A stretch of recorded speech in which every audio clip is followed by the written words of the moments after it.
关心啊，怡亚的妹妹名字要叫做什么呢？好，答案揭晓了，不是叫柔柔啊，柔柔这个名字被挤下来。超过8000人尬意呢，元宝投票投了这个元宝，也让他名字出炉了，很可爱哦。其实他获得了8712票，所以确定要叫元宝了。63天大呢，其实3820克，发育比银亚还要来得快哦，但他左右眼的发育速度不太一样。不过在此同时，团圆圆也办了16岁的生日趴，不入接待，他们吃的是发奶套餐啊，吃得很好。吃了什么呢？吃来看是呢，这个叫蒿笋，其实是所谓熊猫的最爱，而且呢，因为我们都知道熊猫呢平常懒得动，看到美食谢回也开始运动，培养运动习惯，开始爬去吃了。好，不过接下来我们为您来视讯连线了前园长动物爸爸叶先生，我们要为您请教的是你亚美眉啊，这名字今天出炉叫做元宝了，这名字真的很卡哇伊。好，元宝最快也将在年底要亮相。好，这个果然很神准哦。您上回在节目中预测元宝应该会胜出，不过听说元宝的双眼的发育速度竟然不一样，我们要请问动物爸爸，这个对元宝会有什么影响呢？是，各位观众大家好。其实大家真的要放心。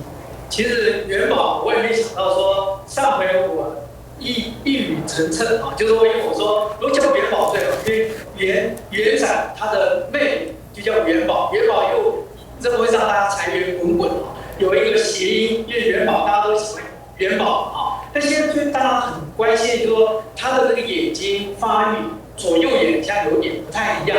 其实各位，请各位观众务必放心。为什么呢？因为它发育情况器官本来就会不同，一定会有先后。那现在它这个45天，大概是他眼睛这个开眼，那他已经也看到他的妈妈，所以这个就已经放心。那当然现在是有一只眼睛是比较亮，一只比较稍微左眼。再过2天，我相信他的眼睛就会开始慢慢的变很清澈明亮。但大家不要太过担心。那尤其是我们，因为在动物园里面的保育员都是精挑细选，还有医疗团队一定会做最好的一个后盾。所以等到他眼睛慢慢的这个亮以后，大家就会发现，其实他发育的非常好。好，看来这双眼发育速度不一的话，民众不用太过紧张。不过有关于这个元宝日后成长的过程，大概的时程又是怎么样呢？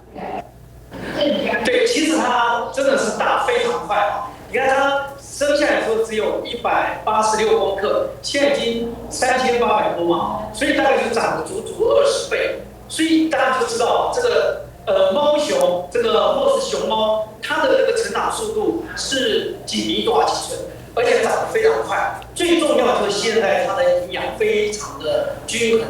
由我们的这个动物保育专家全程的在为它这个监控跟这个所有的大家都为了它健康做最好的一个调养，跟为它做调配这个饲料，所以尤其是它又喝到自己这个母亲的妈妈的这个奶嘛所以这个绝对会长得健康、头脑壮壮，请大家放心。而且它现在非常可爱，萌得不得了因为已经1个半月了嘛，你可以看到它毛也都长起来，黑白分明尤其它那个张开它那个嘴巴的时候，还有这个那手掌跟它打招呼的时候，你会觉得被它真的翻。好，我们非常感谢叶先生提供宝贵意见给观众朋友作为参考，感谢叶先生。